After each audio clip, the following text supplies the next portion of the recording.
Another episode of the Watch Up Walk-Ons today. Couldn't get Drake for this one. I don't know, Spencer, if you know who Drake Kulik is, but he's our like resident wrestling, MMA, jiu-jitsu guy on this podcast. Fullback when we played.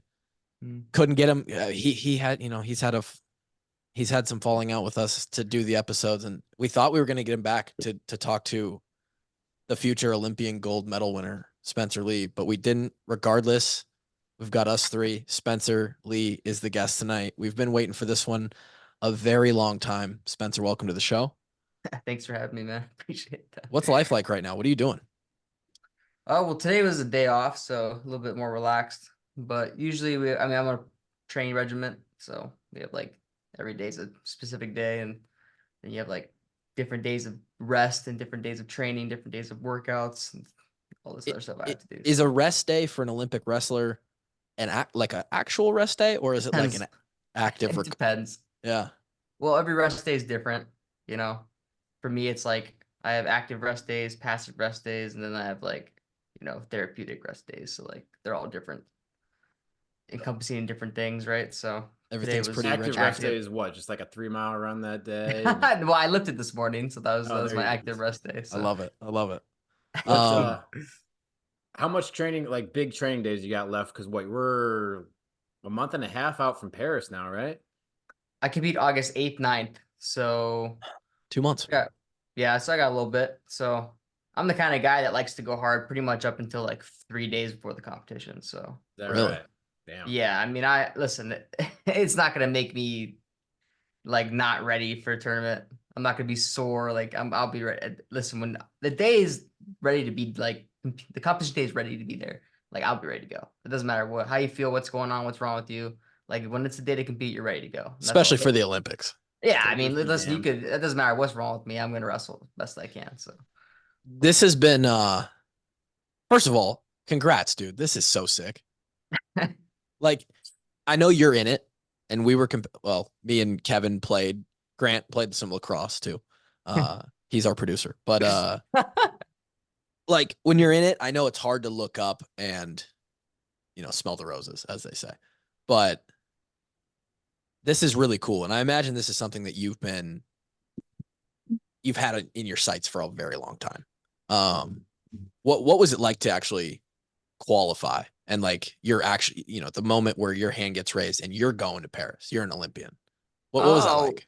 I mean, it's hard because it was so mixed feelings for me because like, yeah, I was happy, but I was more happy for like my family and for like the university, like that, the coaching staff than myself. Cause like for me, it's just been expected of myself to like be at that level. I mean, I've been wrestling with guys at this level since I was 17, and I've been able to wrestle with everyone I've ever wrestled since I was 17. So it's not like it's been like a shock or like, oh my gosh, I'm good enough to be here. For me, it was like, okay, you can't really compete at the Olympics unless you are able to go there. So to me, it was like, all right, this is step one of, whatever goal I've ever had in my life. So it was exciting, but like I said, like I have family in France. They've never watched me wrestle. Really? They're gonna get to come watch me wrestle in France. I speak some French. My family obviously lives in France. So it's a big deal. And my grandmother's never watched me wrestle. She only speaks French. She doesn't speak any English. So for me, it was exciting because like this is an opportunity to get everyone together, and they get to watch like their family member compete in the biggest tournament in the world. So it was a big deal for that in that sense. But like making the team, yeah, it was cool and all, but you'll never hear me say like, oh, I was so happy. Like I think the one quote I saw because I saw the university wrote like an article on a bunch of Iowa athletes, former president, whatever, past athletes that could go to the Olympics, and literally had my name, and there was like a quote, and the quote was literally just it was basically me like crap talking myself making the team. It was like, yeah, no one really cares. Like they all care that you're an Olympian until you go and don't medal. Like don't go and take Olympic gold. So to me, it's like that's how I think. Yeah. Because like it's everyone thinks I'm so cool now, but like what if I go to the Olympics and just don't win or don't place? Like then what? No one cares then. Like, and that's how my brain works. Like you got to go out and you got to take the opportunity that is given to you, and you got to go take advantage of it. So it's basically like this is expected of me. So it's yeah, but I don't want to make it seem like it's like not an accomplishment or ego. Like to me, it's like you can't win an Olympic gold medal if you don't make the team. For sure. Like I've always had a mindset like that. So Where do those self Do you, expect? I was gonna say, do you allow yourself to at least celebrate the moment for a little bit, or is it just right back to work for you? absolutely. I mean, there's like I said, there's phases. Like for us, is like as soon as I make the team, it was like you got to take some time off. Like because I went from Olympic trials, to like it was like I think I had 18 days till the qualifier, and I left for Turkey in like 10 days because I was in Turkey for like 8 days or 6 days. So it was like really quick turnaround. It was, I was a little banged up, beat up from the trials, and then I get out of the, and then I gotta go compete, right? So like then you get out done from that. It's like okay, now we got to train for the Olympics, but it's like you also have to heal and recover and like enjoy the moment. Like Tom and Terry will never say like celebrate it. They'll just say like enjoy the moment. Like you earn this. This is like but we gotta like get healthy to get ready for this next training phase to get ready for the Olympics. You go back and like get like an hour of Pokemon in and eat a Snickers bar, and that's like your celebratory. No, I mean, pretty much I actually had the Olympic team camp like 4 days after the Istanbul. So I was in Istanbul, and then Jeez. 4 days later, I was flying to Pennsylvania for our camp. So Sheesh. yeah, and then I got tested twice by USADA going to the camp and at the camp. And I Huh. got tested at the tournament and the day before I competed. So I got tested 4 times within like a 6-day period. Spencer Lee is not on drugs. I'm Confirmed. not. And they can test me all they want. And I think they do test people like that who they think may not test positive because then it looks good when they say they tested 700 million athletes and only one was positive, Yeah. No, Not yeah, the we've been there. but yeah, whatever. It's just funny because I was like, it's like frustrating because I'm a little guy. I'm 5'3", 125 pounds is my weight class. If any of Pretty you guys strong don't though. know that. Pretty Yeah, damn but strong. the drug test, you have to pee like 90 milliliters. I Yeah. know that's like some TMI, right? But that's a drug test. It's hard for a little guy like me to do that just any time of the day. There's just not that much fluid in you. Huh? They're not in me, man. Like especially the day before I competed, that one was garbage. I was very upset about that one because I'm dehydrated. Yeah. I'm getting ready for like my afternoon like weight cut workout, and I have to pee 90 milliliters. And the guy is sitting there like, hey, like you have to pee. Like it's been so long. Like I think it took me like 5 hours or something ridiculous. Yeah, there's like a Like, time. There was a time limit when we would do it. there's no time limit for USADA. They just sit there and they stare at you, and you can't like go to sleep. You can't leave the room. You can't keep your eye has to always be like You can't even go to sleep. no, because then okay, you can't go to sleep because then the tester could do something to your sample, and then you can't say you saw it. So then you It's would for be you. Yeah, it's lawsuit. okay. Yeah, it's for you. Okay, but Do they at least let you drink something? Because I remember. oh yeah, you're supposed to drink water. I mean, they won't let you drink certain things. Like I don't know, but like you're supposed So to. like when we got tested by the Big Ten, Club, I don't know if you remember this, but like they would only let you have like 1 cup of water going Because they didn't want it diluted. You Yeah. couldn't pee, right? Okay, Yeah. but would they let you drink Gatorade or something like? Sure. Yeah. Yeah. Yeah. The that's funny. That is bullshit. That's bull crap that they grabbed you day before a Okay, match. they'll get me at least 2 more times for the Olympics, and then they can get me at the Olympics too. So It'll be ultimately confirmed. whatever 20 they want, times man. tested. Anytime they want, dude. I'm always ready. What's the schedule like in Paris? Are you gonna have some time to see your family or see some sights during? Well, I arrive in Paris July 22nd, and I compete August 8th, 9th. Okay. And I get home from Paris August 17th. So I'm staying an extra week to Nice. stay with my family. So it's only is that your mom's side of the family then? That's all from France? Yeah. Okay. So how'd your parents meet then?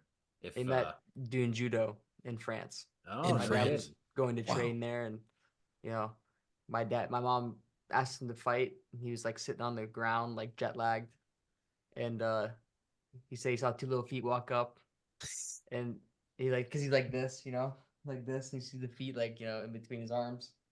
And she said like in broken English, like, "Do you want to fight with me?" And my dad like looks up like, "Oh, this girl's cute. Like I don't want to hurt her." My mom's 4'11", 100 pounds. Not even 105 pounds. Her weight class is 105, but she didn't wrestle that. She was too small. But as you can see, I'm not very big. I get it from my mom and dad. They're not big people. And my mom threw him on his head. That's fucking And hilarious. my dad was supposed to stay for like 2 weeks, and he stayed for like 7 or 8 months in France, and they were married the next year. Dude, that is so elite. That's such a sick story. Crazy, right? My parents should write a book. They got a lot of stories. Seriously, like dude. Seriously, your mom's 4'11". How tall is your dad? 5'6". So oh, I'm 5'3". I'm right in between. 5'3", Mhm. 125 class. What do you walk around at? Oh, I mean, when I was in college, I never really was above like 130 or 131. So pretty close. Yeah. Yeah, in college. Now I'm a little bigger. I don't weigh that. When you get out of college, you're making weight every week. I weigh in 6 times a year, 7 times a year, Yeah. So I can get pretty big, but I like to stay around like 35 would be my ideal weight.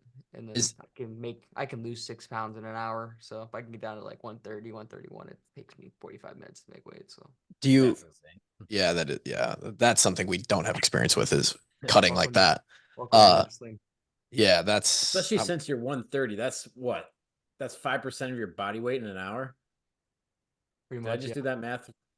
I mean, it's not quite, but it's close. 6.5 pounds be 5%. I mean, is that? Do you walk around heavier? Do you feel like there's advantage to that when you're in prep and kind of leading into a competition? Keep strength high or keep energy high? It might help with all of that. I mean, yeah, there's probably some things to that. I mean, it also helps that since you're the smallest guy in the room, having a little more weight on you. Sure. To Wrestle train. guys, yeah, that you're not so little. Sometimes my teammates will laugh because they'll know it's like competition week because I'll feel a lot smaller. But because like I said, I'm small, so you can really tell. My face gets skinny and like. Sure. I want to go back quick to that expectations of yourself thing. I find it interesting. I'm sure we've had a lot of people on here that have sort of echoed that sentiment. Kittle, Greenway, a lot of the football greats from Iowa. Yeah. When you're at such a high level and you do expect those things of yourself, where does that expectation end for you? What is it? Just sky's the limit. I'm gonna make the Olympics for the next every 4 years for the next 40 until they kill me, until they drag me off the mat. Like, is it that crazy, or is it like, I'd like to make the Olympics twice, or I just want to win the gold medal? Is there an actual goal for you, or is it simply just head down? I'm winning every match until I lose the passion to do this thing. And I mean, it's like both. I mean, the goal I wrote down when I was like 8 was like, I think it was like 3-time Olympic gold medalist, and then it was like 9 world. I wanted to win for like 12 years straight. Okay. So my goal was always 3 cycles. So Sure. So you weren't an ambitious 8-year-old at all. No, I definitely was, but my dad always told me just aim high. Doesn't matter. It's better to aim high than not. So that was my goal. So my goal was obviously to do 2020, 2024, 2028, and then probably retire. But now who knows? It's my first year trying to make a team, and it's 2024. And I was expecting to wrestle, 17, 18, 19, 20, 21, 22, 23. But I didn't even try out for a single one of those teams. So here I am, 25, and I just started basically. So we'll see. What was the switch there? Forgive me if you've talked about it before, but obviously COVID threw a wrench in 2020, but you were also in college. You graduated last year. Yeah, it was just 4 ACL surgeries. Yeah, those Yeah. but you've proven you don't need those. Yeah, I thought those were overrated. Well, I mean, I wrestled with at least one torn for 5 out of the 6 years I competed in college. So,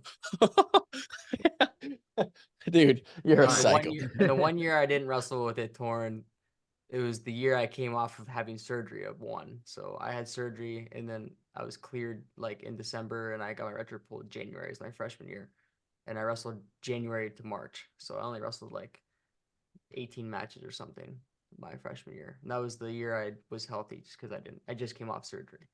So you're more used to wrestling without at least one of your ACLs than not. I mean, yeah. Actually, how important is your ACL to your wrestling? Do you like? Yeah. Just do a shit ton of knee stability work or something like that? Because I know, like, in some sports, you really don't actually need it. I know that's kind of crazy for some listeners. Like weightlifters will tear them all the time. And yeah. Just kind of like that. Well, so that's a thing too. But see, weightlifting is a good example because their knees are always bent and they're exploding. If your knee's bent and you're not like, jumping on it or pivoting left, right, exploding, like wrestling, like you can do that, but you can also not do that and still be successful. Like that's what I had to learn. Whereas like football, basketball, volleyball, any sport where you're jumping and cutting, like if I didn't have ACLs, I mean, I couldn't have continued. Man, I still feel like you trying to throw shots and get around people. It definitely affects your wrestling. I'm not going to say it didn't. I mean, I had to change the way I wrestled. I had to wrestle positions differently than I was probably used to. You had to be smarter. I mean, but it's not like it was like impossible. I mean, there's lots of wrestlers without ACLs. I promise you, there's more than you could even imagine. But the problem is maybe they didn't win. And if you talk about, injury and you don't win, nobody cares. Yeah, then you're soft. It's an excuse. Yeah, then you're a wuss, and no one cares. Oh, everyone else is hurt too. So like that's why it's like, it's a lose-lose situation in the eyes of the public. So that's why just better not say anything. It does force you to wrestle a little bit left-handed. Like you don't have every trick in your bag when you. Yeah, no, for sure. I mean, even now people are like, wow, he looks a little different than in college. It's like, well, I'm a little more explosive. Freestyle is a little different, So I did have surgery. So are the knees feeling good? Yeah, no, it took me 2 years after having. So I had surgery on both my knees on the same day. So I had double AC surgery on the same day.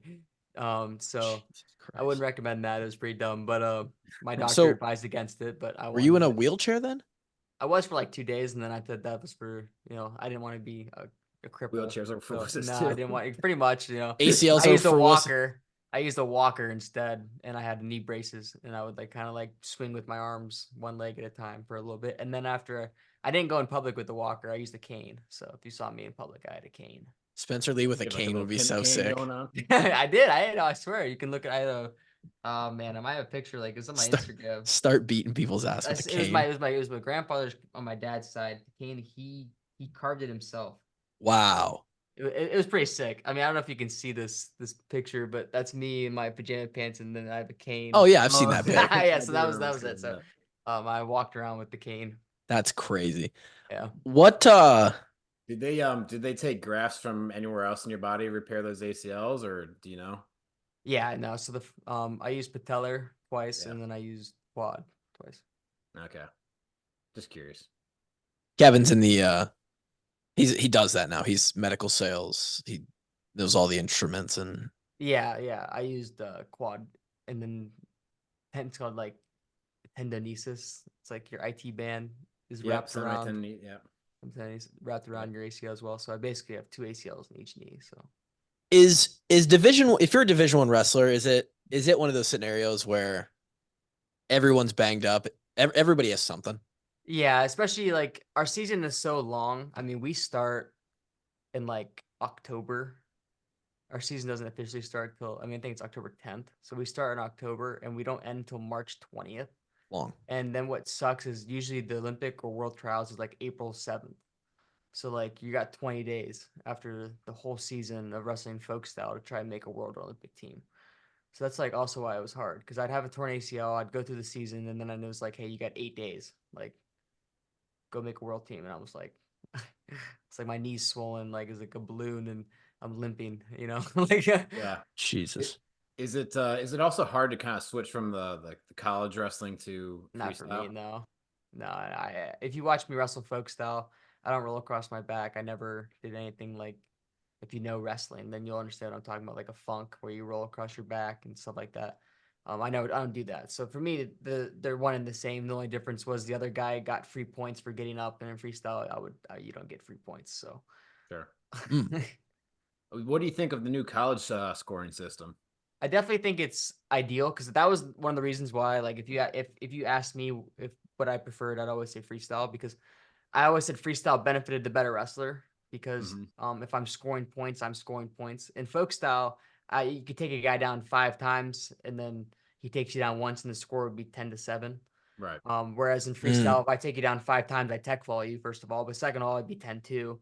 So that's why I was always frustrated with the fact that folk style was like that, because guys can just run and stall, and if they get taken out, it don't matter, because all you gotta do is get out. That's also the reason why I worked so hard to be good at top in folk style. If you ever watched me wrestle in college, I turned a lot of people, because to me that was the most efficient way to dominate someone, because if it was 3-point takedowns, I would have done a lot more taking down, let them up, I think, in my career. But versus for me, trying to turn them, get the it didn't make sense to take him down, cut him, take him down, cut him. Now the score's 4-2, and that guy, I ran him around the mat for a minute and a half straight, but it's 4-2. and all he has to do is take me down, or I overextend and he scores and it's 4-4 now. That it didn't make sense to me. I'd rather just hold you down and and down, so it's funny you bring that up. I'm not exactly an wrestling expert, but I always feel like there's a ton of teams that would wrestle Iowa that way, where they're just trying to get to the third period in a close match and get for the leg takedown. Well, we lost a lot of matches even this year with 3-point takedown in the same way. It'd be 0-0. Both of us getting escaped. That guy gets like a stall call. It's 2-1. We're winning, and he takes us down and he wins. 4-2, whatever. Or a lot of times we would go. We'd be up 1-0. We ride them out 1-0. We have riding time, so it's technically 2-0. They take you down. They win 3-2. Like that. We had a lot of matches that happened that way. So again, it's not perfect, and it's the guy's job to score more points than enough to get one score and lose, right? I think that's your fault if that happens. But I do agree. I think it was a good change. In my opinion, I think it was good for folk style and for wrestling viewership. It just benefits offensive wrestling more. Which we know Spencer Lee likes offensive wrestling. I don't like boring. Sometimes I watch matches and I won't even pay attention. Just bored. I think that's part of why anyone ever got bored with your matches. I think you rarely got to the second period. Like no, I had a lot of matches go to second period. People forget. I think I had 6 losses in college, so I wasn't bulletproof, But no, but sometimes I'm like, does he need to do like extra training after a match? Because the thing lasted like a minute 15 or yeah, I did, because when you got that adrenaline rush to keep that cardio up, nothing can get you more in shape than competing. So you run off the mat and I'd be upstairs doing sprints, climbing a rope, biking hard. Wait, for real? Trying to emulate a full match. Oh man, that's funny. I love that. It's wrestling. That's kind of crazy. It is. Well, it makes sense though, because if you go out on the mat and whoever your opponents happen to be for 2-3 weeks in a row, you're just winning within 1 or 2 minutes. Yep. And then somebody formidable comes in and you haven't had it. You can do as much as you can with your boys during practice, but that Carver environment lights up and the lights go out and the fire and all that adrenaline comes, and now you got a guy that pushes you for 2-3 times as long as you're used to in the last 3 weeks. Like it makes sense. You got to be ready for that. And if you're not, even if you're the better wrestler, you can get caught. Absolutely. It's a good, you got it on the hill and on the, What was it like? Did you like being the leadoff guy at 125, or would you prefer? I did. Absolutely. I think the best position to be probably in the lab's like third.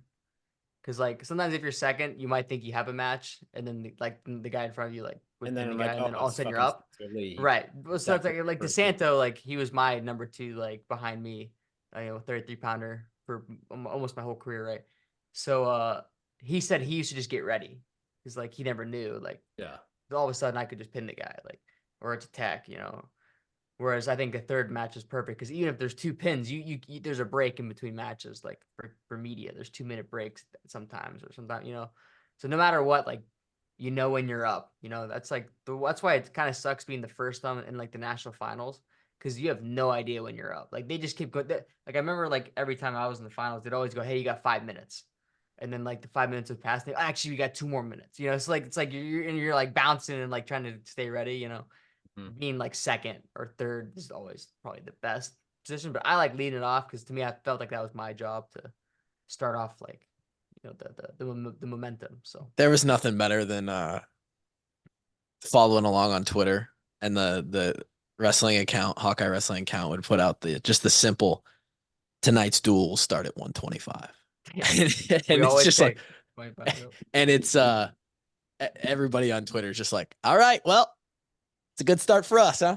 Well, that's the plan, right? I mean, our 25 pounders doing pretty good now. Drake Ayala, he's right there. Talk about him. What did you first of all, was it weird not being in the black and gold this past season? I think when I was hurt and had surgery, and then he was the starter that year, I think that helped too, just because I got to be in the outside, looking in before. But yeah, it is weird. I mean, your first year out, I'm sure that's always weird for everybody. You're just not a college guy anymore, and that's how this podcast started. Yeah, That's literally how it started. Yeah. Yep. Just like, we kind of want to keep talking ball with the boys. That's great. No, that's awesome. I love that. But yeah, it's good though. I think it's good because I get to start my career in my mind. Yeah. Well, with wrestling, it is cool because, for football, if you don't go to the NFL, like, I get that. eh, time to face the music. But yeah, you had all this other wrestling is it's got such an other story outside of college with the whole Olympic and worlds and all that stuff that you can pursue, which is really cool. I'm sure that was an exciting opportunity for you as well. Did you feel that?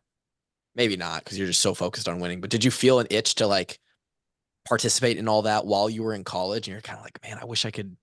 Yeah, every freaking summer, man. I mean, that was the worst thing in the world was watching everyone else go try to make a world team, and I just sit there and watch, And it was even worse because, like, I mean, Gilman was the guy I wrestled to make the team this year, right? And he made 4 teams, since 2017, right? And like he was training here until 2020, so I watched him make 3 of those teams. I helped train with him and make those teams, and I never even had an opportunity to even like compete, So like it was nice because like an Iowa guy was making the team, like Sure. Obviously like I'd much rather an Iowa guy make a team than anyone else. But it sucked because like I didn't even get a chance to try and make it. Like I mean, I always told him like the ideal situation is me and you to the finals because then we know one of us is making the team. Like there's going to be a Hawkeye going to the World Olympics. Like I even told him that we were both in the Nittany Lion wrestling room like the night before we wrestled, and we're both cutting weight. Because you got to make weight the second day. So in wrestling, you make weight scratch 125.5 is my weight class, and then the next day you have to make 125.5. So most of us get really big and have to cut a lot of weight that night. That's the one thing about wrestling that sucks, is making weight the second time. Because, like, I mean, I could easily gain 10 to 15 pounds in one day. Sure. So that sometimes overnight I'm 7 to 10 pounds over, and you gotta make weight. It's not hard to lose because it's water. You can't gain 10 pounds in 12 hours. But you can gain 10 pounds of water. But me and him were both cutting weight, and we're like laughing about it because we're both cutting weight. And I looked at him and said, "Hey, listen, like, there's gonna be a Hawkeye in the team. I don't care whether you're wrestling for Penn State right now." I go, you can say you're Penn State, but regardless, you're a Hawkeye. Like there's gonna be a Hawkeye on this Olympic team, Yep.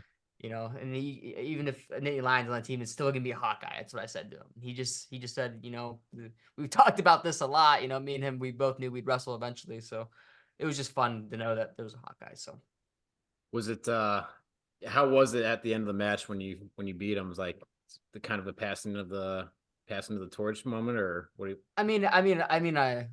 We like embraced. I hugged him, and he just told me like, "Hey, you're gonna win the Olympics." And I said, "Hey, like, I've always respected you and looked up to you as a opponent, as a competitor, as a mentor, So it was an honor to wrestle you very much." And that was, we talked a little bit more after the match stuff too, but now he's coaching at Oklahoma State, which is pretty cool. So he's cool. finding a new thing. So, but yeah, I'm sure you saw, but the Hawkeye wrestling fan community was very, very, very, very happy with that win over Gilman, with his move over to the Nittany Wrestling Club.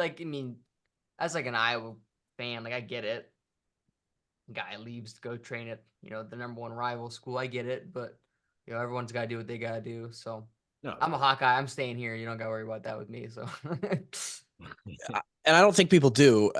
It was my next question. I think outwardly throughout your career and even just in the 30 minutes of this interview already, like we can feel your Hawkeye pride and like you bleed black and gold. Dude, I know every athlete if you're an athlete on campus since I've been here in 2017-18 was my freshman year, I know who you are. If you're like a good athlete and you're kicking butt, I'm gonna know who you are. Like, doesn't matter what sport you do, I know who you are. Where does that come from?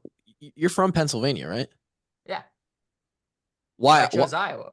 Why? Why would I not bleed black and gold? No, I get it, but going all the way back to the initial decision, I mean, you're in Penn State country. Like, what gets you to the black and gold? What? How does that happen? I really just love the coaching staff. I love the environment. It really just felt right. Like I was always told, like in the recruiting process, I'm sure you guys can relate. Like what felt like home to you, and like to me, that's what felt like home. Sure. So we're laughing because we didn't really get recruited. But you guys walked on. Yeah. We had to, yeah, not a conversation. Okay, but did you visit somewhere else? Just sure, other sure, than you're Iowa? right. Yeah. I'm just, that's my point isn't. It did feel like the right decision to make. Thank you. I'm sorry. So the combo between Tom and Terry and Iowa City and the people. Yeah, I just felt right, man. I mean, they're just I couldn't imagine myself not wrestling for Iowa. So well, we sure were glad to have you. It was. At what point did you have your decision made? Was it on official visit? Was that going? No, to it was like, or what was it? nah, me and my dad were just going for a walk, and I go, hey, listen, I think I'm gonna go here, and my dad was like, all right, call him. It was like just like that, because I couldn't make a decision. We went for walks like all the time talking about it, because it was a really hard decision for me, because like I'm in home state, close. I have friends, family that I had classmates and teammates going to Penn State, whatnot. So leaving the whole country, moving across the whole country to a place I don't know anyone, and just because I believed in the coaching staff. So yeah, well, it seemed to have worked out decent. yeah, I mean, we got some work to do, but I was gonna say it paid off. I mean, you guys did the thing. You won the natty. we won a team title. I promised President Bruce Harold. I promised him 2, but COVID took that one away from us. So I'm not gonna. We gave it to you on this. Yeah, on this podcast, we claim back to back. Back to back. Yeah. No, well, we had the same team. We won with the same guys, and we had one guy who was #1 in the country who we didn't have back the next year. So we were technically a worse team the next year. No, that 2019, 2020 team. Like, didn't you guys have going into nationals? Like, I think we had 4 1 seeds. 4 1 seeds. I think 8 out of the 10 guys were like top 4 seeds, right? Yeah, I think it was. Yeah, it was something insane. Yeah, it was going to be a wrap. 5, yeah, it was a wrap. It wasn't a wrap. Penn State's tough. But we were definitely favored that year, and we did win the next year by like 15 or so points. So we definitely were the favorites. And did you take time to celebrate the team title any more than you would any individual accomplishment? I didn't, because I thought I was going to Olympic trials 10 days later. So my teammates are going crazy, Sure. Enjoying it. We're getting steaks and stuff, and I'm like thinking about, should I go run? Like, like, should I keep my weight down? Like, what should I do? My knees are swollen. Like, I had 2 torn ACLs. And I remember I have a picture of in my room, and it's both my legs are taped, and I'm peeling the tape off my legs. I'm in my with COVID, we're in our own rooms. Usually, you have a roommate. Yeah. And I remember thinking to myself, like, oh my gosh, I got to wrestle in like 8 days. Like, got to leave and whatever. By the time I get home, it's like, now it's 9 days, and then you travel a day, it's 8 days. I was like, so I'm getting ready to go for like the Olympic trials. My teammates are like Just partying, and they're going out. Like I'm like in my room alone, like sleeping, like getting ready, So I didn't really celebrate it at all. By the time I was like found out I wasn't going to the trials, it was like 4 or 5 days before the trials. My teammates were all out of town and doing whatever. So that's a little upsetting. Yeah, I mean, but like, a little depressing. I'm not gonna lie. Chase a dream, man. Like, I get it. I did my job. That was my thing. I did my job. I won my national title. And then I was gonna go do my job again. And then I was the 2 seed at the Olympic trials. It was Gilman 1, me 2. I think Vito 3, Fix 4. I think is what it was. I don't remember though. That was 4 years ago, but 3 years ago. But is the way you talk about, like, in just the passion that comes out of you for wrestling, and maybe just for competing? I don't know. Maybe you're just like, is it just everything, right? Are you just competitive in everything? No. No? I'm only competitive in wrestling. I mean, okay. I don't like, it's not fun when you're like so competitive and you can't have fun doing other stuff. Sure. Okay. Like, so if I do something, I'll get obsessed with it and try to be the best at it. But that's right. I'm only do like 3 things in my life. So I wonder, you've gone through, so you obviously you lost your last match. Yeah. In college. Yeah. In college. And not only is that a very public, like, fail, but you also had to go through all these injuries. That was the national. I get it, but as Spencer said, like, I imagine he walked into that match expecting to win it. Yeah, well, I mean, who doesn't? Right. Both that loss and your injuries that you've just battled through which is to learn that you basically never wrestled on clean knees is crazy. What's the mental like have you just gone back and forth mentally? Are you the mentally toughest dude alive? Like, or has there been some really dark moments of like, man, I don't know if I can continue this. Not so much with the loss, but like there's a lot of like, I don't know, pressure on you. Like, how do you deal with the mental side of it?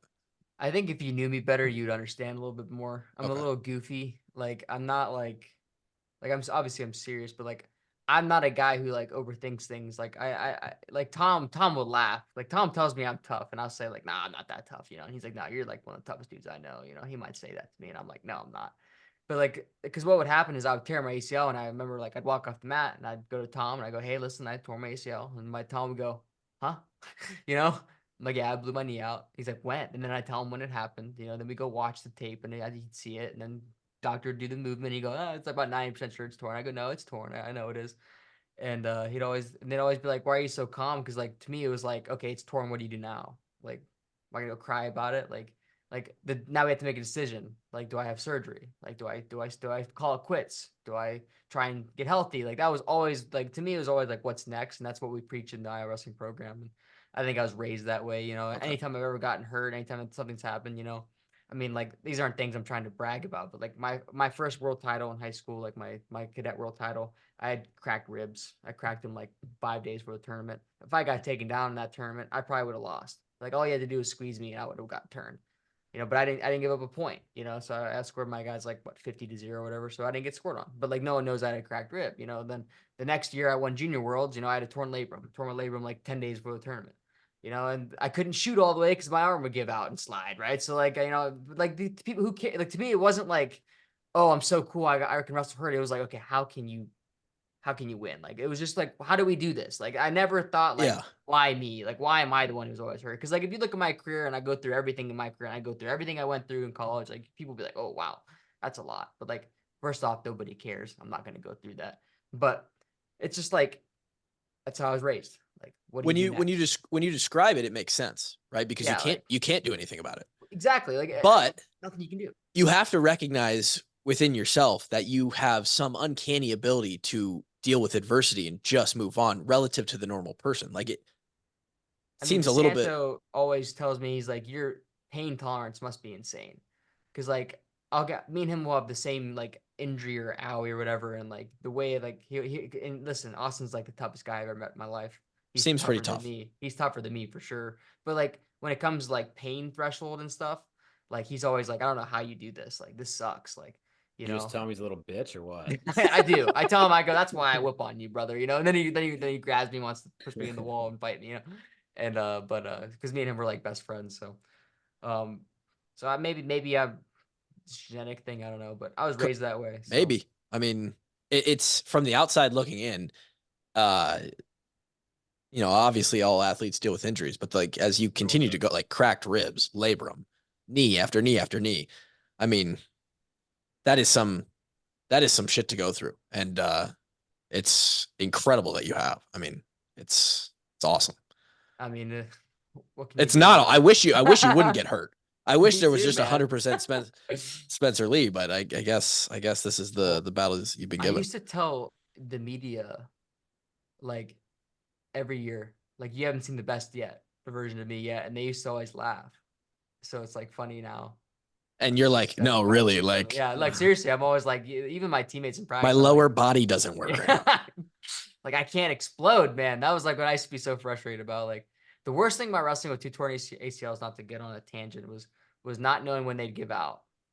Yeah, that was the worst. That was the worst part, because like you would like step sometimes and explode and feel good, and the next time both your knees would give out, and then you'd be like on your face. Like that was the worst part. Like nothing's scarier than having a torn ACL than having a guy with your leg in the air and you're hopping, and every time you land, like your knee could buckle. That was the worst part about having a torn ACL. Well, yeah, and yeah, it's wrestling. You buckle, you take a half a step wrong one way, just fall, to compensate for that, and then like the guy can, the guy can like counter on that, and boom, like you're in a tough spot. Yeah, no, it's definitely not fun. So it's not like pain. Like everyone's always like, you must be in so much pain. Like the only time an ACL really hurts is when you tear it, when it buckles, or when it's swollen. Other than that, it's like a normal knee, you know. It just doesn't function. Yeah, it just doesn't function Yeah, quite but as well as a normal knee, but That's so are we saying that the body's feeling like the best since like college now, or what? Like, absolutely. No, seriously, like I'm not saying that to like hype myself up or anything, because or it's just the to like Olympics, man. But I really am as healthy as I've been in a long time. So very confident in my ability, and just gotta be ready to go on the day, you know. so is it gold or bust or what? I mean, that's how my brain works.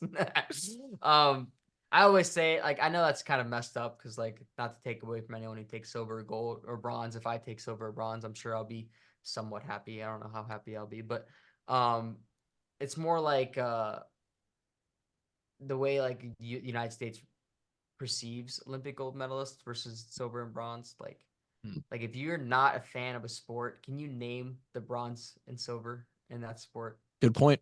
Yeah, that's a good No, point. Yeah, yeah. you can't. And that's sad. It's That's sad, messed but up. it's America, and we win the most gold medals. So it's like That's the problem. if you were in some smaller country that they doesn't would win a whole praise lot you. of Olympic medals, like you get a lot of recognition for a bronze. Absolutely. But this is America, and we love winners. We only love winners, but pretty much. Pretty much, man. We But so, we don't like and coming in second here. well, people would like get mad at me for saying that, and then I'll be like, okay, then who took silver at 65 kilos in 2012? And they're like, I don't You know. know I'm that? like, oh, this is your sport. Yeah, of course I know who takes. But like, Who was it? listen, 65. Wait, is that a weight? It was 66, 2012. So 66 was Grant, you're gonna have to double. the You're gonna have to fact check Olympic me. gold medalist in 2012. At 66 was Japan, and silver was Iran. Grant.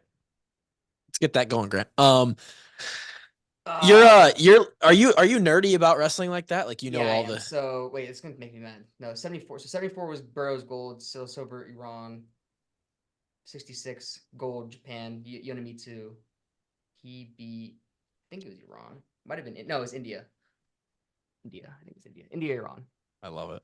Should know that. It's pretty embarrassing. I don't. But pretty much like that's what I mean. Like even for someone like me who like I like could.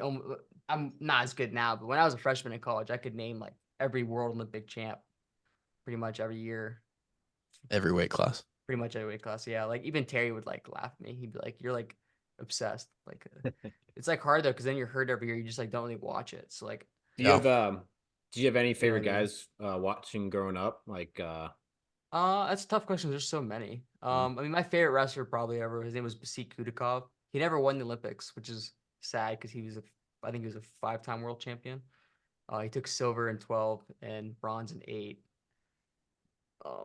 So pretty tough, but he was just so explosive and he was built like me. Did you model after him or anybody else or just no? or I'm not as athletic as he is. Couldn't wrestle like him. okay. And he was like his matches were closer. I don't want to be like that. You run yeah. Just make it for sure. We're just gonna do the Gable method and not give up any points. That's good. Yeah. Just don't get scored on, right? What's it what's it like to, speaking of Gable, what's it like to be around him, Tom, Terry for 4 or 5, I mean now extended amounts of years? Like they seem from outsiders, like someone like me, like just like fairy tale characters. They're just like, so it's funny because like the only perception that the public gets of them is like in the corner, and that's when they're like to them they're competing like in the corner, like that's why they're so passionate, and it's awesome. Like they're so funny and like they make jokes all the time. They're so like they're some of the funniest people I've ever been around in my life, you know. So it's funny because like it's so funny when you see that switch click with them. Like before practice they're laughing and making jokes, and then as soon as practice starts, just like their eyes like get wide and they just start like it's like different person. It's almost like they have different personalities, you know? I love it. So it's like that's like the side that like I love, you know, because like I'm glad that they can be like that. Like, and it's hard. You can't be like on 24/7. It's impossible, you know. No. I mean the amount of heart attacks people would have by being that riled up 24/7 would be like no one would make it past 50. That no, they're fun to watch, definitely on the mat, but I love their energy in press conferences too. Like what was their energy like during like team meetings and stuff though? They're usually but the thing is they're like very succinct, like they're to the point, you know, like they like to just tell you what it is and be done. Like they don't like to drag on. So they don't come in with a list of 9 points and I mean, they have before, but a lot of times they're more like, this is how it is, how you got to be. Like they'll make it short, and then like they'll kind of like ramble on about that point because they'll like start thinking about things that they like. Oh, I could say this. I could, they're both like that. One thing so I was never a wrestler. One thing that I always heard about was like these Iowa wrestling practices, like running stairs and stuff like that. Like in your time, and I know for you, you probably don't consider them like, oh, like this was an extremely hard workout. Maybe you do. You think I'm crazy, don't you? Yeah, I absolutely think you're a psychopath, along with most of your teammates and Tom and Terry Brands. Like from the outside, from someone who just loves the entertainment, I just think of you guys as like, these guys are just complete savages. And I know if I sit there and logically think about like, here's Spencer at 7:20 on a Wednesday night, just sitting in his room. He's probably going to watch like, some Netflix later, but for me, it's just like, you're always in that crazy Tom and Terry Brands practice. Do any of those come to mind? Any crazy training sessions over the last few years that pop to mind? Or actually, if you want a story that's like not really Iowa, but like I was I was already like assigned committee for Iowa. It was actually the 2016 Olympics. I was in Rio. I was a training partner for Dan Dennis in the 2016 Olympics. So he's my coach now. He's the Hockey Wrestling Club coach. So it's kind of funny, now he's my coach. But basically, I remember wrestling Dennis in like matches, and he's just kicking the crap out of me. I was 17. He's our Olympian, And I remember like I'm cutting weight to make 110 for the Junior World Championships later in the month after the Olympics. And, I was the same size now. It was a really hard pull for me. So I had to run after every practice. So I'd wrestle with our Olympian, pretty much get my butt kicked every time. And then after this hard practice, I'd have to go run. Tom would always tell me, hey, 30 minutes on the treadmill every time, after every workout.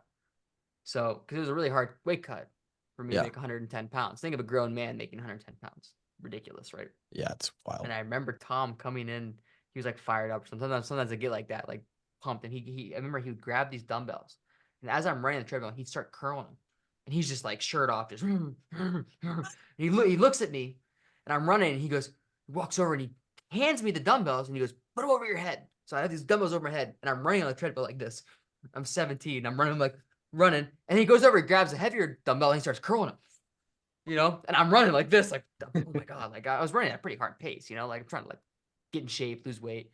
And he runs over and he drop him. I drop him. He gives me the next set. I'm running with these dumbbells, and he went like the whole row, man. He ran the rack on you, pretty much. Like I'm dying. I remember I called my dad, and I'm like, hey, I just went through the hardest workout I've ever been in my life, And my dad's like, whoa, what was it? I'm like, first off, I had to wrestle Dennis in matches, and he killed me. And my dad's like, okay, that's fine. Like, he's pretty good. I go, then I had to go run. He's like, okay, Tom wanted you to run like you always do. I was there for 20 days. And he's like, all right. I was like, but then he made me hold dumbbells above my head and run on the treadmill. Like, and he would turn the speed up too. So I'd be sprinting like, it just doesn't seem safe. That's incredible. And my dad's like, what? You had to run with dumbbells above your head? I'm just Dude, that's insane. Me and Tom were like, I like bring it up. And Tom would go, I did make you do that. Huh? Like, he's like, that was pretty crazy. I can see it happening though, as you describe it. He's curling the dumbbells and like he's swinging them like, and he's grunting, just And I'm watching like, he's freaking crazy, man. Like he's still nuts, That's and so it just made me laugh. What does nutrition look like for a 125-pound Olympic wrestler? Well, nutrition is obviously super important. I mean, like, how deep do you want to get into nutrition? Deep. I'm deep. I mean, so like, I guess.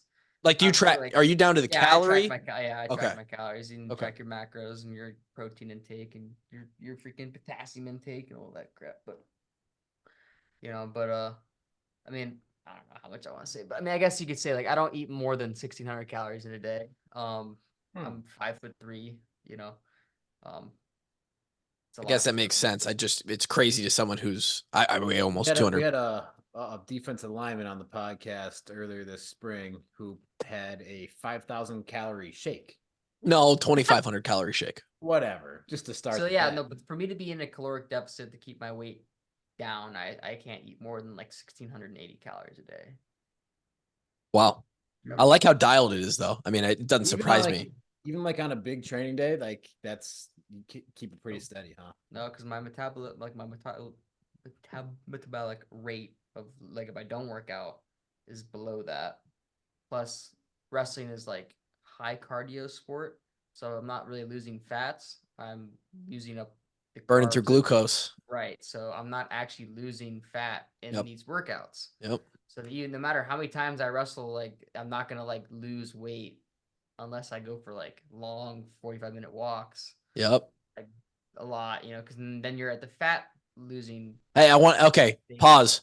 I want everybody right now.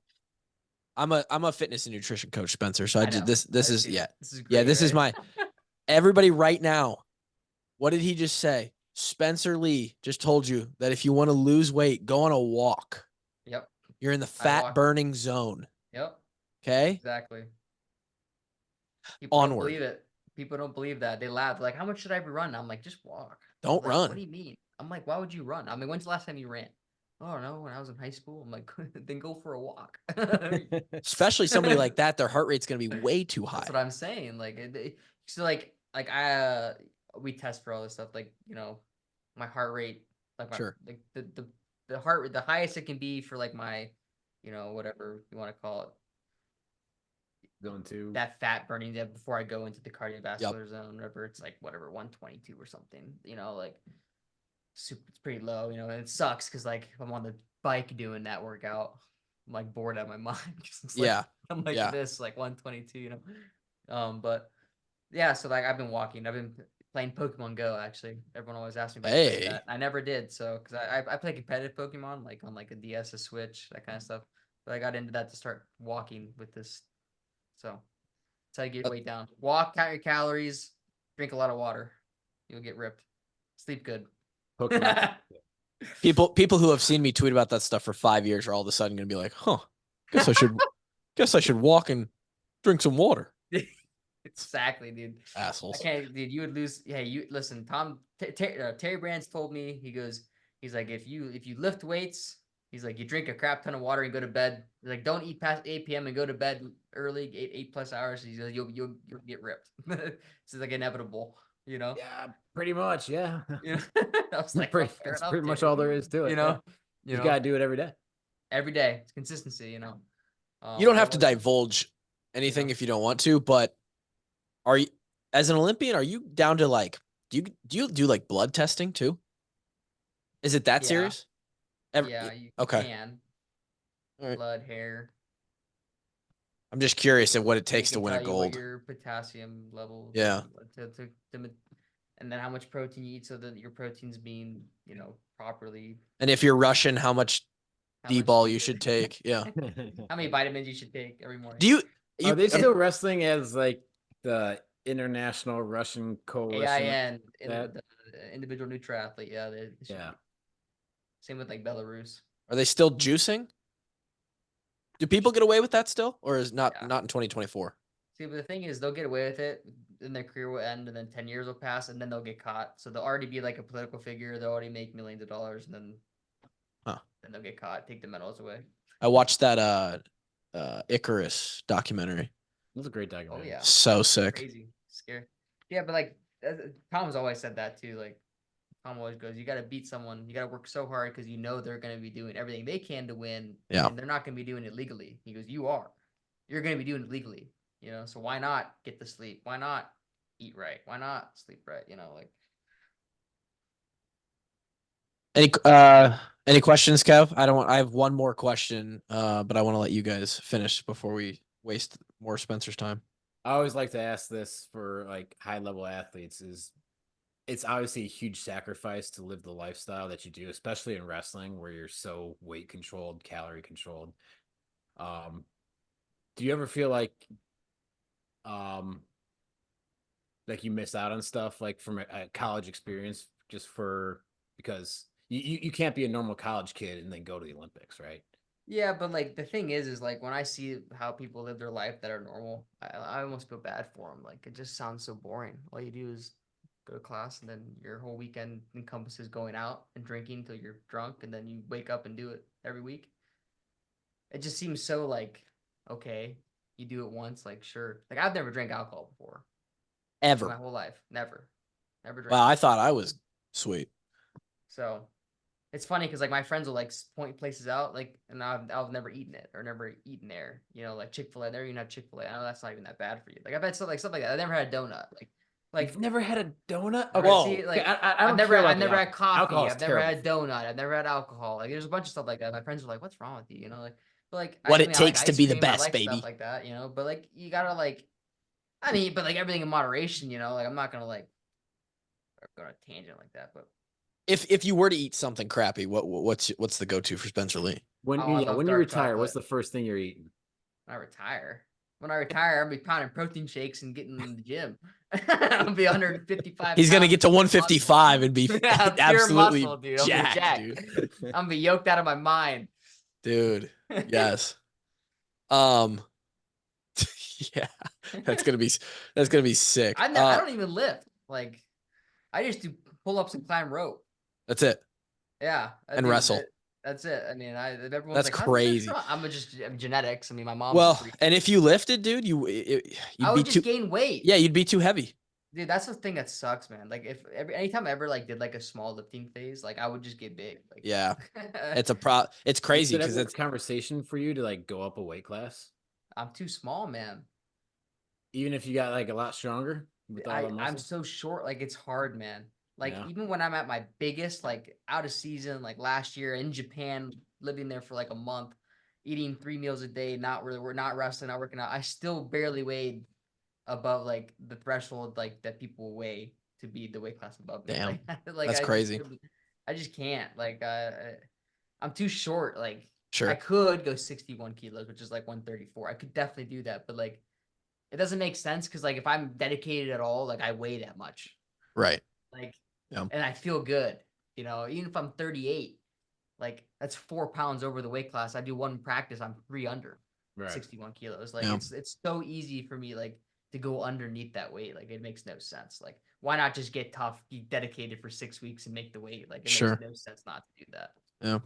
You know? Do you ever think about after wrestling where you're gonna put this intensity and focus? Yeah, I mean, maybe I'll coach. I don't know. Everyone not worried about it right now. I don't care, dude. Listen, my whole career all encompasses one thing at a time, man. Okay. And I love it. Right now it's Olympics, so I love it. Grant, what do you got? Yeah, I got a few questions for you, Spencer. So back when I was in high school, I'd always hear about like crazy weight cut methods from my friends, and they obviously weren't Olympic wrestlers or anything. But I had dudes that were like trying to spit off pounds into buckets. Have you ever seen like crazy stuff like that, or tried any of it yourself? That's so dumb. Anyone that ever tells me they used to spit to lose weight, you're an idiot. Can I say that? I shouldn't say that. Yes, you can. Oh, we've said much worse. But I shouldn't say that. Wow.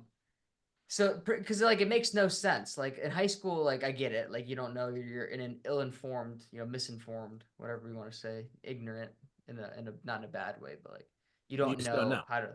You just don't know, right? You don't know shit about shit. Yeah, you don't. I mean, it's not your fault. Like, because like a lot of times in high school, kids will think, well, I don't want to work out before I weigh in because then I'll be tired for my match. No, that's not how that works. You work out before the weigh in. That's a good warm up. You lose the weight, you feel really good, you get the water and food back into you, then you compete. You got a smaller warm-up after that, and then you compete. That's how you do it. But the guys that sit and they starve and don't drink and eat all day, and then they weigh in and they pound and eat and drink food, and then they go puke, and then they go wrestle. It's like, oh, no wonder you wrestle like crap. So it's like, there are a lot of methods like that. People like water pills, like first off, that's illegal. But like stuff like I've heard like, oh, obviously plastics are illegal in college and high school, so you can't use plastics. In freestyle, you can use plastics, so there's no rule. You just got to. Does that mean, is that referring to like a garbage bag? Pretty much, yeah. Yeah. They're like suits. Yeah. Just make you sweat really hard. Yeah. Sauna suit. Sauna suit. They're awesome. I love sauna suits. Okay. And then I want to hear a little bit about competitive Pokemon. So in the competitive Pokemon scene, what aspects of like just being a competitive Pokemon player best translate to wrestling? And then maybe vice versa, like what aspects of wrestling best translate to the competitive All right, so Pokemon I field? haven't competed in tournaments since 2019, COVID. Okay. I competed at Madison regionals 18 and 19. I was top 32 and top 64, so out of 300 Wow. plus. So I was That's decent. crazy. I was actually pretty good. I'm like a huge fan of all the Pokemon players. Like if you're a good Pokemon player, I probably know who you are. I follow all of them follow me just because of like. Is there like a GOAT debate in Pokemon? Like is there like an MJ LeBron? Well, okay. I mean, the GOAT is his name is Wolf Glick. He's probably the GOAT. Okay. He's just won the most tournaments. The guy who's won the most world championships his name is Ray Rizzo.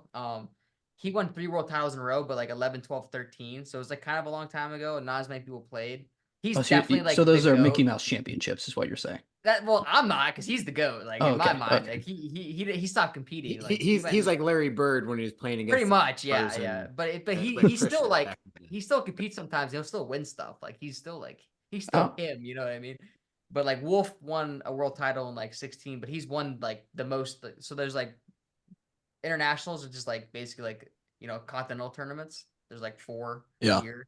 And there's regionals, which is like there's like so many in a country. That's like the second biggest, and there's like the 2 smaller tournaments. Yep. He's won the most regionals and internationals. Okay. And then he has a world championship. It's so hard to win worlds because Pokemon is the game like on the DS or 3DS or Switch. I was gonna say, what game are you playing? Always the most recent one?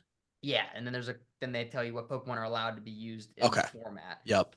And basically, what makes the game super hard is a thing called RNG. So if any of you guys know what RNG is, it's just like random number generator. It just means that there's an 80% chance you hit this move. Yeah, if guys are hitting crits, missing crits exactly in Pokemon. Yeah. So like, I'm a big Pokemon guy. Winning in Pokemon is really hard because like you can play perfectly and still lose because of RNG. Now, obviously, there are ways to like mitigate RNG, but like I think for Pokemon, if you relate to wrestling, like because it's like a chess game, it's just like being smart. It's like controlling what you can control. Like you can control who you bring to the battle. You get 6 Pokemon, you choose 4 to 2v2. In wrestling, you can control what you can control. Eating right, sleeping right, training properly. This is incredible. So if you guys want me to relate, I can always relate. I want to know. I want to know which gen is your favorite, and I also want to know which evolution is your favorite. So my favorite gen is probably Gen 3. Yes. Good choice. And the best one. Evolution. Do I have? Yeah, one sec. Say Sylveon. Oh. Probably Umbreon. Umbreon's good too. Umbreon's my favorite. I mean, I have Jolteon right over there too, and I have a 3D one, Jolteon. I like Sylveon just because fairy types dominate so many other types. Well, they added it because dragons were too strong. And right. Yeah. Whatever. I think Kevin, you big into this conversation right now? No, I'm loving this conversation right now. I just want nerds. I haven't played a Pokemon game since like Nintendo Advanced Game Boy Advance. So you never played like you were Gen 2? Was that you never played like Pokemon Sapphire? No. Oh. So I just want to know Emerald, like dude. Emerald's probably my in the OG Pokemon games, which Pokemon were you taking? Like the starter? Yeah, like the start. Were you taking it's tough because they're all good. Like they're all great. Charmander? Competitively, the best competitive Pokemon has always been Charizard, just because it has 2 Mega Evolutions and its stats are good. There's a lot of damage. So yeah, he's probably the best competitive Pokemon, so I'd probably pick Charizard. So Kevin just named all the Pokemon he knows right there. That's not true. That's not true. Kevin, you know Pikachu at least, right? Pikachu, Charmander, Squirtle, Clefairy. Oh, Clefairy. Oh. Hey, one time people were telling me I wasn't a real Pokemon fan, so I remember it was like I don't know, maybe it was like 2018.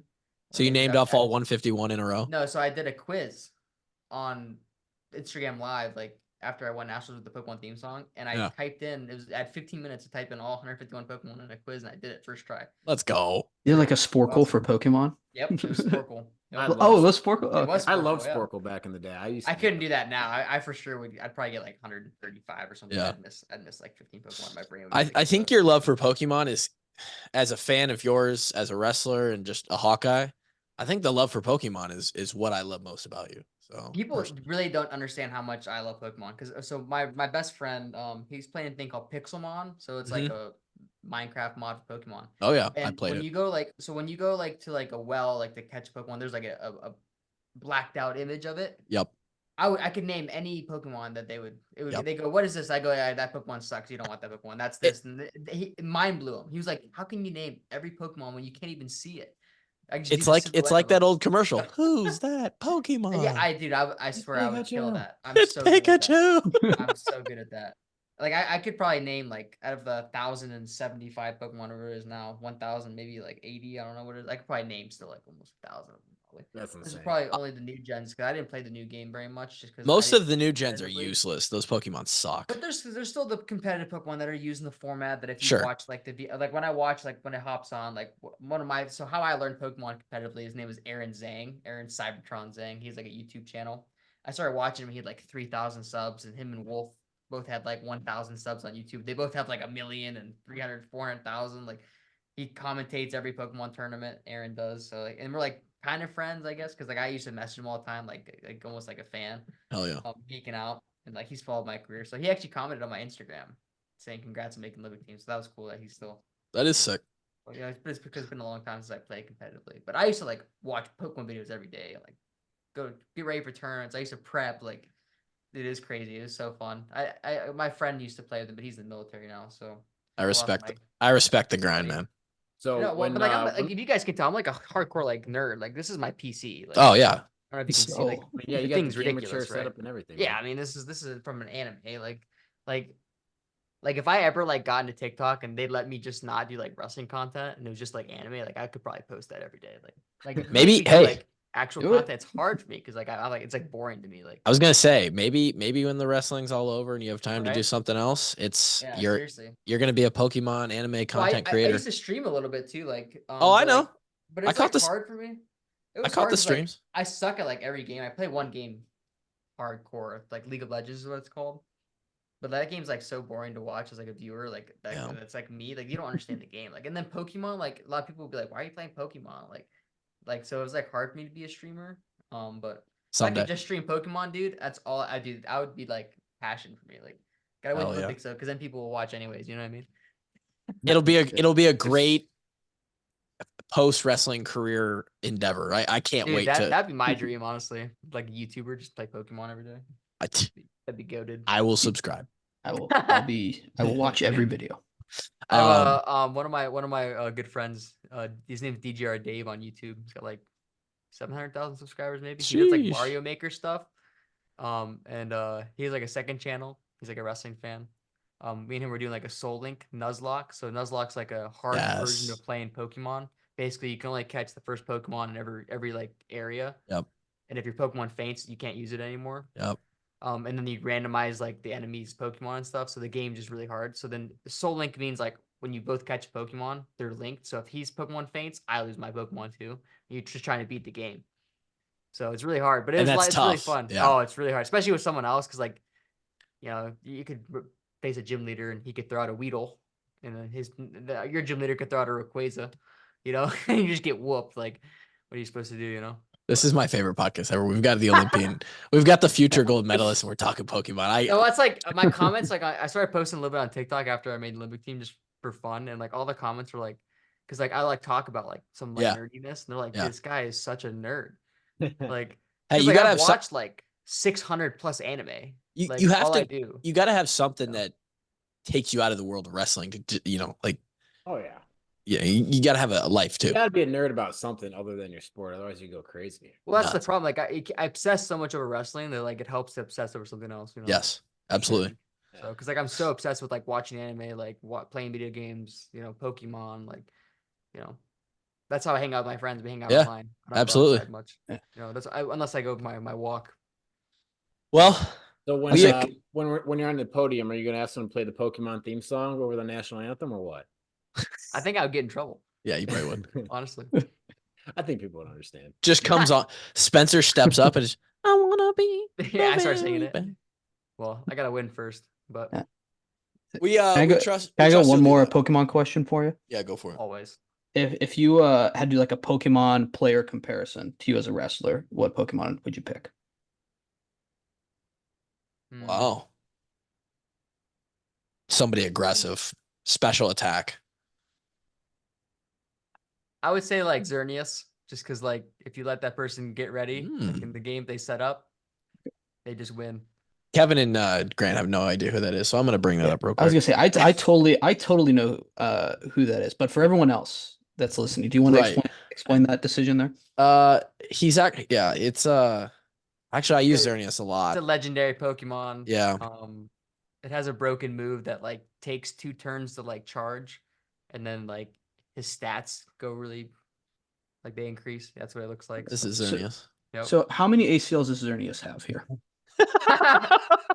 Depends. Is he set up yet or not? If he's set up, then like he's got them all. Okay. If he doesn't, then he's just a normal dude, you know. Xerneas is he's being a Pokemon with no ACLs, and he's still winning, just like Spencer. Exactly, because Xerneas would do just fine without his boosts. He probably would.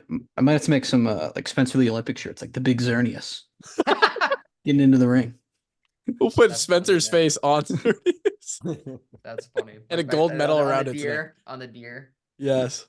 All right. Well, dude, thank you so much for giving us your time and formally apologize to Kevin for the last 10 minutes of that. No, I think he loves it.